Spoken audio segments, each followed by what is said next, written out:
Let's explore this then through the lens of creating one's own perfect life. Codify this for anybody that they don't know what their ideal life looks like. They just know that they're not living it yet. So step number 1 is take it seriously. To find out if the hypothesis is true or not, you have to take the experiment. You have to do it sincerely.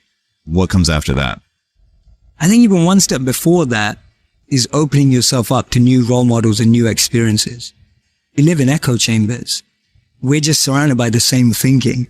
If you want to be a billionaire, spend time with billionaires. If you want to be a millionaire, spend time with millionaires. If you want to be a tech startup, spend time with... That's the common rhetoric that we hear all the time.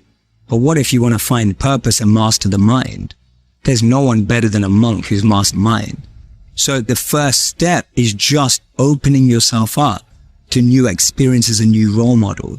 Because most of us can't see ourselves in people, so then we try and fit ourselves into the boxes that we do see.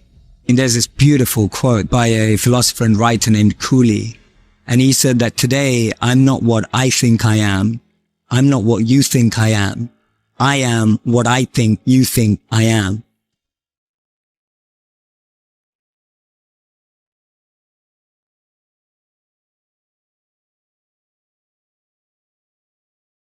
It's so powerful. I'm not what I think I am. I'm not what you think I am. I am what I think you think I am. So we live in this perception of a perception of ourselves. My identity is made by what my parents think I should be. My identity is made up by what my college or university thinks I should achieve. While you're living in that bubble, in that echo chamber, getting to what you really want to do is impossible. I think so many people feel that way today, that they don't fit into the current education system. They don't fit with the 3 or 4 or 5 careers that you're taught exist. So that process of self-excavation and actualization first requires being exposed. You can't be what you can't see. If I never saw a monk, I would never have wanted to be a monk. If I never meet a billionaire, I wouldn't want to be one. Because I wouldn't know what that feels like. I don't know what it looks like. I don't know what it takes. And I think that's the biggest challenge of our society, that we're not exposed. So that's the first step. Being exposed to unique experiences and role models. Second step is finding that experience or role model that you're passionate about. And exactly like you said, taking it seriously. Shadow them, network with them, spend time with them, observe them, even from afar.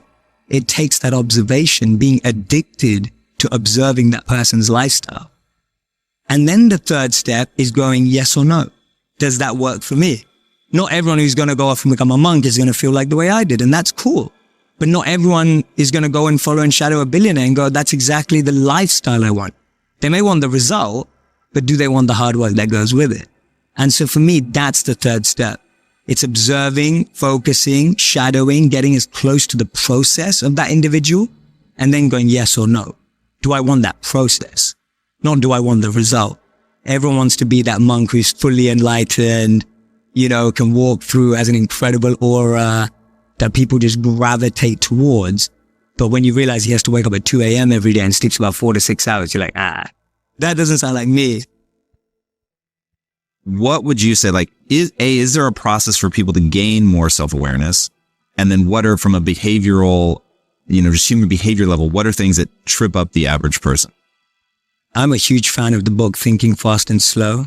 Just being able to differentiate between system 1 and system 2, as Daniel Kahneman calls it, in the Vedic philosophy we call differentiating between the mind and the intelligence. Knowing how to differentiate the voices in your head is the first level of self-awareness.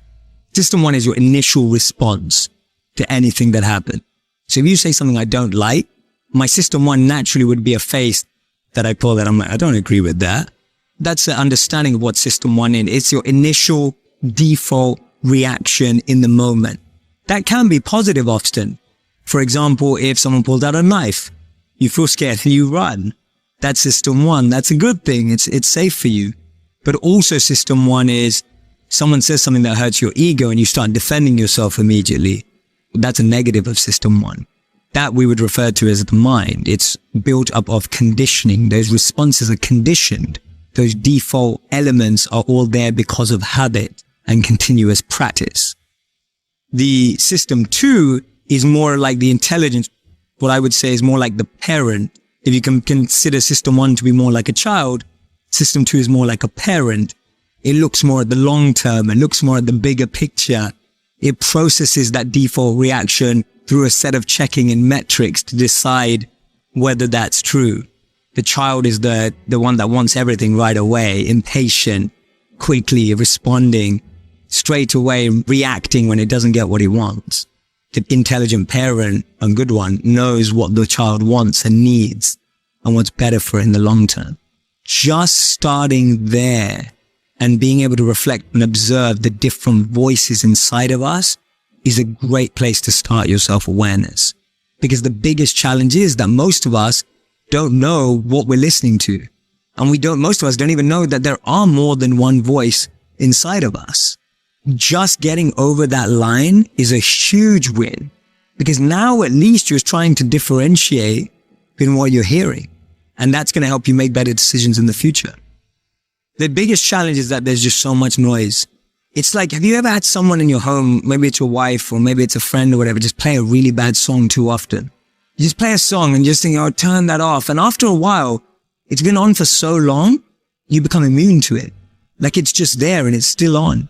It's there in the back of your mind and you didn't manage to turn it off. So the noise that I describe in life, whether it's your parents' expectations, whether it's society's expectations, whether it's your partner's expectations, all of those are like noise in the background. And that noise drowns out your ability to understand the mind and the intelligence. That's one of the biggest trip-ups. The truth is, over 40 to 50% of us lie on our resumes. A lot of people lie about their dates of employment. So instead of 3 days, it's now 3 months, whatever it may be. Meet some of these people and speak to people. And so I spoke to people who lie on their resumes, and we know that at least 40 to 50% tell us they do. Well, the thing is, no one was proud of that. No one was like, yeah, I know I'm going to get. Really what it came down to is we're really insecure about our own abilities. Really what it came down to is we're not confident about what we have to offer. What it came down to is a lack of self-awareness. What it came down to is a lack of understanding. What am I good at? What am I passionate about? What am I bringing to the table? That's what people were really worried about. They were worried about the job, but when you dug beneath the surface, the real behavioral trait that was coming out was insecurity and being unconfident about one's potential. That tells us a lot. That indicates a lot about human behavior and human nature. That the noise from outside makes us want to fit into a container. And that stops us from differentiating between what is my mind saying and what is my intelligence saying. And what happens is that noise becomes your voice.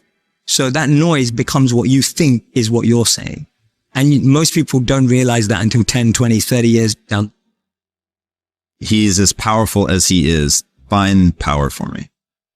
So from a monk's perspective, the greatest power is to be self-controlled, to be able to train the mind and energy to focus it exactly where you want it and when you want it to be.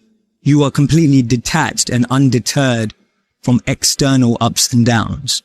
You're able to navigate anything that seems tough, challenging, fun, excitement with the same amount of being equipoised and balanced and equanimity without being too excited in pleasure or being too depressed in pain.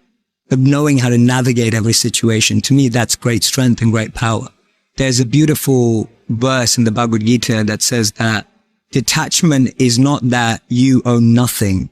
Detachment is that nothing owns you. And I love it because to me, that summarizes detachment in a way that it's not usually explained. Usually people see detachment as being away from everything. Actually, the greatest detachment is being close to everything and not letting it consume and own you. And that's real power. That's real strength. My 3 E's are element, environment, and energy. Everyone has an element that they thrive in. If you take someone out of it, their element, they won't be the same. Modern day example would be Michael Jordan. He was incredible at basketball. You took him out of basketball, put him into baseball. No one remembers his career. You're talking about one of the best athletes of all time. Your environment is the environment around you. You can take a fish out of water and give it a beautiful mansion and a Bentley and all the money in the world, but it will die. And that's what we are, like our environment. Everyone needs an environment which they thrive, which we have to craft. Your boss, if you're at work, is never going to ask you, hey, what environment do you succeed in, right? Like that never happens. So we have to create an environment where we thrive. And then finally, it's energy. Some of us love high energy environments, high pressure. Some of us succeed in low energy environments and low pressure. Figuring out your energy and the frequency on which you operate best will help you thrive as well. So for me, those are the 3 E's to really create a thriving environment. Know your element, know your environment, and know your energy. And so at all times, if I see anything going wrong, I'm going, is my element out of alignment? Is my environment out of alignment? Or is my energy out of alignment? And that's a great 3-question test you can do to yourself when you don't think things are going right. And all you have to do is bring that back into alignment. Hey there. If you're enjoying our content, show some love. Like, share, comment, and subscribe to stay tuned for more. Let's build something awesome together. Subscribe for more now.